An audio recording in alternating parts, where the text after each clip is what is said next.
You ask Tiger to solve. This deals with linear equations with one unknown. The final result is x equals 5. Let's solve it step by step. Simplify the expression. Group like terms. Simplify the arithmetic. Group all constants on the right side of the equation. Subtract 3 from both sides.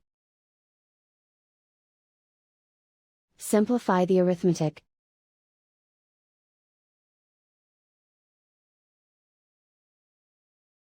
Isolate the x. Divide both sides by 5.